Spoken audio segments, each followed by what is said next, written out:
নমস্কার। আমরা অনেক সময় দেখি যে বিভিন্ন যোগ বা দোষ খণ্ডন করার পরও বিবাহ জীবন প্রবলেম তৈরি হয় বা ফার্স্ট ম্যারেজ ভেঙে যায়।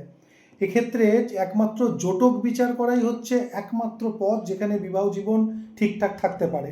একটি এক্সাম্পল চার্ট 12-10-1998 সালে জন্ম, 7:40 সকালবেলা, মেদিনীপুরে। তুলা লগ্ন, সপ্তমে শনি নিচস্থ। সপ্তম হাউসকে আমরা বিবাহ ঘর বা বিবাহ ভাব হিসাবে বিবেচনা করি। সেখানে শনি নিচস্থ, সপ্তমপতি মঙ্গল রাহু কানেক্টেড এবং সেটা সন্ধিগত। সপ্তমপতি মঙ্গল রাহু কানেক্টেড, সপ্তম স্থানে শনি নিচস্থ এবং বিবাহ কারক শুক্র কম্বাস্ট অর্থাৎ অস্তমিত রবির সাথে যুক্ত। কোনোভাবেই কিন্তু এর প্রথম বিয়ে টেকার জায়গা নেই চার্টের মধ্যে। একমাত্র আমরা যেটা করতে পারি সেটা জটক মিলকরণ করিয়ে চেষ্টা করতে পারি আগামী দিনে বিবাহ জীবন যাতে ভালো হয়, কারণ এর সেকেন্ড ম্যারেজ যোগ ভালো হতে পারে।